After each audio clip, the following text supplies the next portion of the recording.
अस्सलाम वालेकुम। आज की वीडियो में हम बात करेंगे हाइपर सेंसिटिविटी रिएक्शंस की, और इस वीडियो में मैं जो हाइपर सेंसिटिविटी का टाइप 1 होता है उसकी बात कराऊंगा। अब जो हाइपर सेंसिटिविटी रिएक्शंस होते हैं बेसिकली होते क्या हैं, these are your injurious immune reactions and these are your injurious immune reactions to those antigens जो कि प्रीवियसली हमारी बॉडी जो जिनसे प्रीवियसली एक्सपोज हो चुकी हो, जिनसे प्रीवियसली सेंसिटाइज हो चुकी हो, उन एंटीजेंस के खिलाफ जो इंजीरियस इम्यून रिएक्शन होता है जो कि हार्मफुल भी होता है और उसमें सही से जो इम्यून रिस्पॉन्स का जो सही मैकेनिज्म है वो सही से कंट्रोल नहीं हो पाता, तो उस तरह के जो वो रिएक्शन होते हैं उसको हम हाइपर सेंसिटिविटी रिएक्शन कहते हैं। अब जो हाइपर सेंसिटिविटी रिएक्शन है ये कौन कौन से किस तरह के एंटीजन से वो एलिसिट हो सकता है। एक्सोजीनस एनवायरमेंटल एंटीजन से जिसमें हमारे पास माइक्रोबियल एंटीजन्स आ जाते हैं और नॉन माइक्रोबियल आ जाते हैं, जिसमें हमारे पास एग्जांपल आती है डस्ट की, पोलन की, फूड की और ड्रग्स की।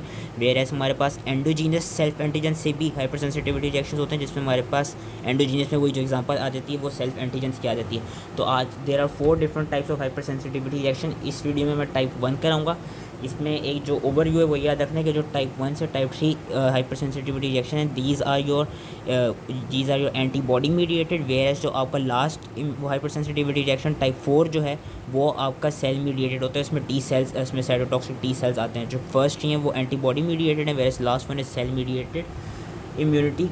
अब जो इमीडिएट टाइप 1 हाइपर सेंसिटिविटी है इसमें बेसिकली होता क्या है, इसमें बेसिकली होता है कि ऐसा नेम सजेस्ट कि टाइप 1 है और इमीडिएट है कि इसमें रैपिड इम्यूनोलॉजिक रिएक्शन ऑकर हो जाता है जब जो प्रीवियसली सेंसिटाइज एंटीजन हो वो उस पर्सन के अंदर दोबारा इंड्यूस करा दिया जाए या दोबारा क्या कहते हैं एंटर करवा दिया जाए।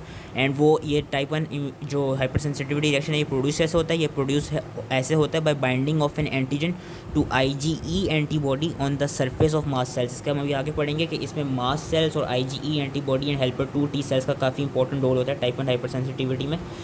कि it is a rapid immunologic reaction occurring in a previously sensitized individual that is triggered by binding of an antigen, and it is that antigen जिससे previously sensitized है बंदा, by binding of an antigen to IgE antibody on the surface of mast cells। और जो इस तरह की reactions होते हैं इनको हम एलर्जी भी कहते हैं, और जो एंटीजन्स इस तरह की एलर्जीज प्रोड्यूस कर होते हैं इनको हम एलर्जेंस कहते हैं। अब जो ये एलर्जिक रिएक्शंस हैं they can be either systemic और लोकल। सिस्टेमिक में हमारे पास क्या एग्जांपल आती है, सिस्टेमिक में एग्जांपल आती है कि जब ये एलर्जेंस जो हैं ये किसी सेंसिटाइज्ड इंडिविजुअल्स में इंजेक्ट कर दी जाए, फॉर एग्जांपल बी स्टिंग को इंजेक्ट कर दिया जाए, या कोई किसी बंदे में अगर पीनट की एलर्जी हो तो उसको अगर हम पीनट खिला दें या वो गलती से पीनट्स खा ले तो उसकी वजह से जो उसके पूरे सिस्टम में एक वो हो जाता है, जो पर्सन जो है बिल्कुल शॉक की स्टेट में चला जाता है। So that is systemic.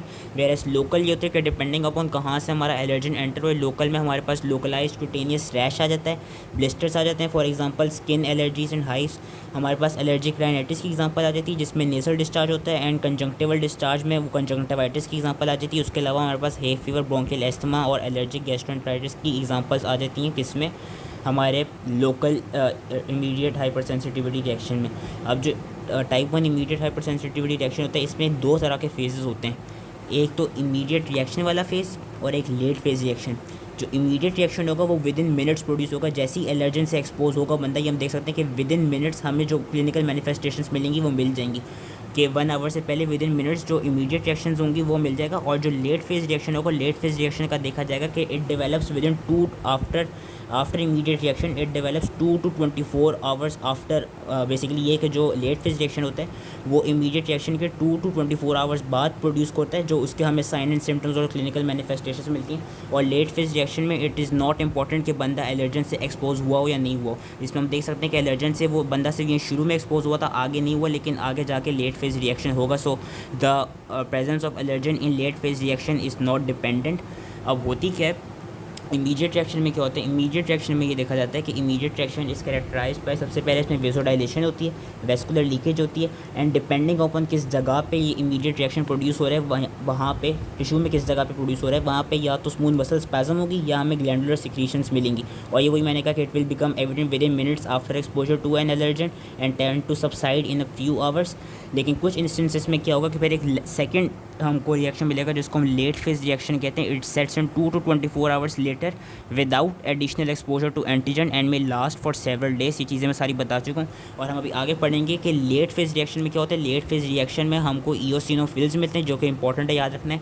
हमको बेसोफिल्स मिलते हैं, मोनोसाइट्स मिलते हैं, CD4 टी सेल्स मिलते हैं और न्यूट्रोफिल्स मिलते हैं, और हमको IG इसमें क्या कहते हैं, हमको ये ईओसिनोफिल्स मेन चीज़ मिलेंगे। और हम उसमें देखेंगे कि इसमें हमको टिश्यू डिस्ट्रक्शन मिल रही होगी in a form of mucosal epithelial cell damage. तो जितने भी इमीडिएट हाइपर सेंसिटिविटी डिसऑर्डर्स होते हैं they are caused by excessive helper two T cell responses and these cells play a central role by stimulating IgE production and promoting inflammation. तो अब हम बात करते हैं सबसे पहले इमीडिएट रिएक्शन की, जो टाइप 1 में हो रहा था। इमीडिएट रिएक्शन में क्या होता है, इसके लिए आप या तो यहाँ से जो फ्लो चार्ट दिया हुआ है ये भी बहुत अच्छा है, इसको भी याद कर सकते हैं, लेकिन मैं ज़रा पैराग्राफ के थ्रू समझाऊंगा। पर इस फ्लो चार्ट से भी हम याद कर सकते हैं कि बेसिकली इन्होंने टेक्स्ट में ही बताया हुआ है कि सबसे पहले होता है कि जो भी एलर्जन आया है, जो या एलर्जन मैं कह रहा हूँ, या जो भी एंटीजन आया है, वो सबसे पहले एंटीजन प्रेजेंटिंग सेल्स जो होंगे वो उसको टी सेल्स के पास लेके जाएंगे। जो नाइव टी सेल्स होते हैं हमारे पास CD4 हेल्पर टी सेल्स, उनके पास लेके जाएंगे, ताकि जो हेल्पर टी सेल्स हैं वो अपने हेल्पर 2 टी सेल्स में डिफरेंशिएट हो सकें। और ये देखा जाएगा कि जहाँ पे एलर्जन ये प्रोड्यूस हुआ है, जहाँ पे ये वाला एंटीजन आया है, वहाँ पे लोकली इंटरल्यूकिन 4 भी प्रोड्यूस हो रहा होगा। अब हमें पता था अपनी प्रीवियस नॉलेज से कि जो इंटरल्यूकिन 4 होता है, इंटरल्यूकिन 4 ही बेसिकली हेल्पर 2 टी सेल्स की इंडक्शन कराता है। तो होता क्या है, जो चीज़ अब यहाँ पे इन्होंने पैराग्राफ में बताई है, जो कि अभी मैंने बोली कि presentation of antigen to naive CD4 helper T cells is by dendritic cells which are antigen presenting cells and in response to antigen and other stimuli like the cytokine such as interleukin 4 which are produce at the local sites the T cells they differentiate into helper 2 T cells. अब helper 2 T cells का काम क्या है, helper 2 T cells का हमने previous knowledge से पता है, हेल्पर 2 टी सेल्स फर्दर 3 और इंटरल्यूकिन्स प्रोड्यूस करते हैं, जिसमें हमारे पास आते हैं इंटरल्यूकिन 4, इंटरल्यूकिन 5 और इंटरल्यूकिन 13। अब इनका अलग अलग से काम क्या है। जो इंटरल्यूकिन 4 है, इंटरल्यूकिन 4 क्या करेगा, वो B सेल्स पे एक्ट करेगा और B सेल्स को स्टिमुलेट करेगा कि वो अपनी क्लास स्विचिंग कर दें IgE में, IgM से वो IgE की प्रोडक्शन कराने लग जाएं, और साथ में वो एडिशनल हेल्पर 2 टी सेल्स की डेवलपमेंट को भी प्रोमोट करेगा इंटरल्यूकिन 4। इन्होंने यहाँ पे दिखाया है कि जब हेल्पर 2 सेल्स में डिफरेंशिएट हो गए तो जो इंटरल्यूकिन 4 है वो क्या करा रहा है, वो B सेल्स को बेसिकली वो कर रहा है, स्टिमुलेट कर रहा है कि वो अब क्लास स्विचिंग करें और वो IgE एंटीबॉडी को बनाना शुरू करें। जो इंटरल्यूकिन 5 होगा, इंटरल्यूकिन 5 का ये काम होगा कि ये क्या करता है, ये हमारी एक्टिवेशन ऑफ ईओसिनोफिल्स कराते हैं, और ये फंक्शंस हमें याद रखने। वेरे जो इंटरल्यूकिन 13 है, इंटरल्यूकिन 13 का काम क्या है कि इंटरल्यूकिन 13 जो IgE की प्रोडक्शन है उसको फर्दर इन्हेंस करता है, और फिर वो एपिथेलियल सेल्स पे ऐड करता है, और एपिथेलियल सेल्स में वो म्यूकस की सेक्रीशन को स्टिमुलेट कराता है।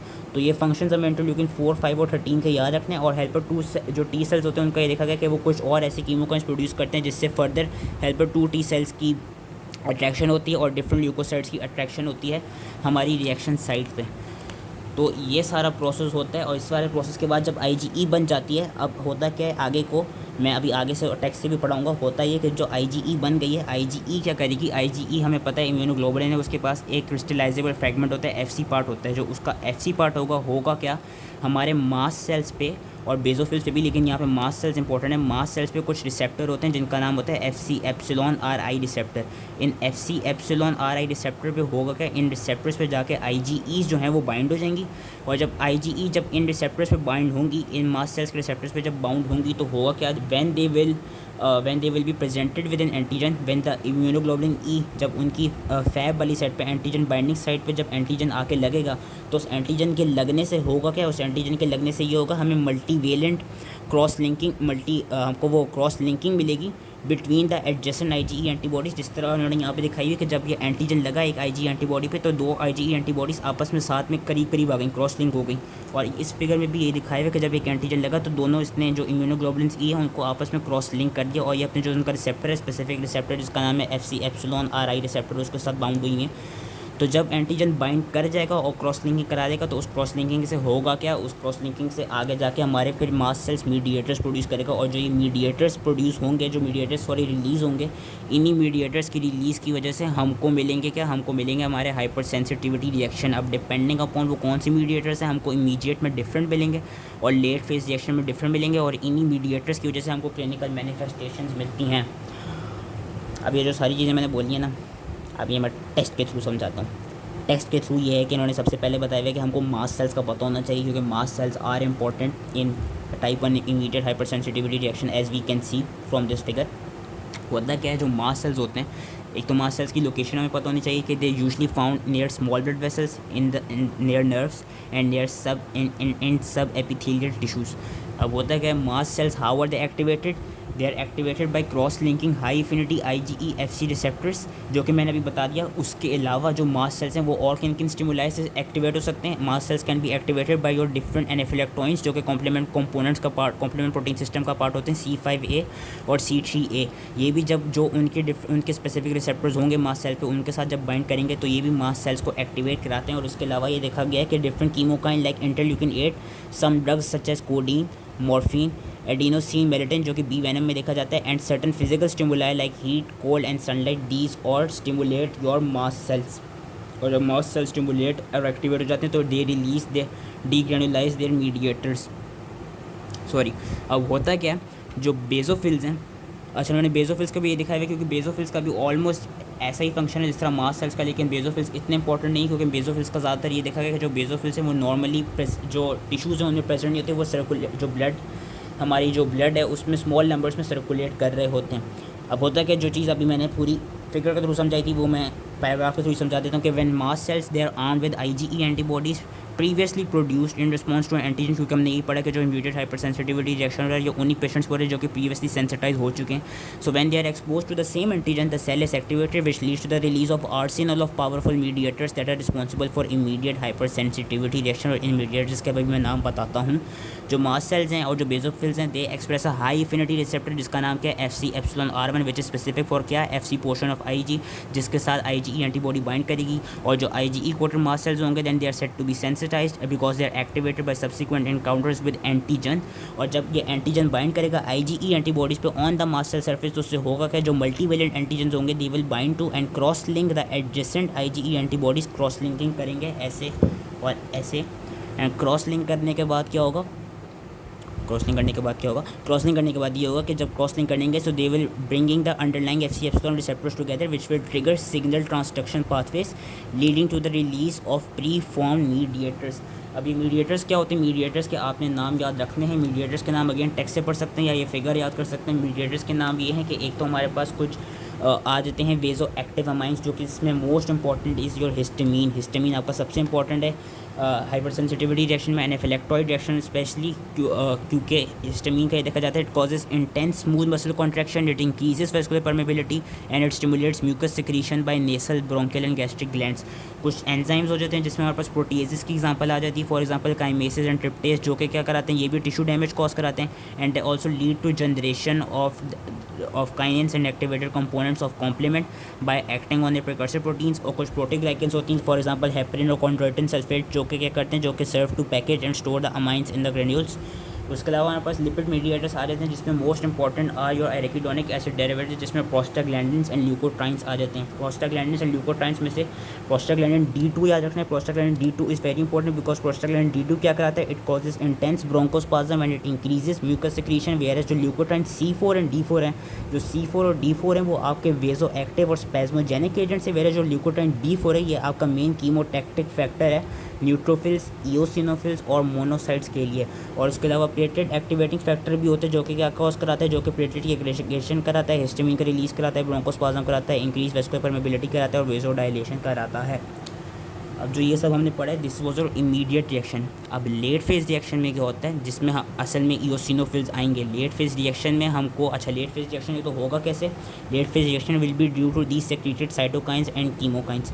लेट फेज रिएक्शन में कौन से साइटोकाइंस और कीमोकाइंस सिक्रीट होते हैं, ट्यूमर नेक्रोसिस फैक्टर होता है, इंटरल्यूकिन 1 जो साइटोकाइंस है वो सिक्रीट होते हैं और डिफरेंट कीमोकाइंस सिक्रीट हो रहे होते हैं, जिसमें अभी हम आगे पढ़ेंगे ईओटैक्सिन की एग्जांपल आती है। तो जो mediators produce by mast cells they are responsible for most of the manifestation of immediate hyper sensitivity reaction, जो कि मैंने बता दिया। Late phase reaction which occurs 2 to 24 hours after immediate reaction या after the exposure of allergen. इसमें क्या होता है कि इसमें जो ल्यूकोसाइड्स होते हैं they are recruited they are recruited that amplify and sustain the ये कराते हैं जो इन्फ्लेमेटरी रिस्पॉन्स है उसको सस्टेन रखते हैं without additional exposure to triggering antigen.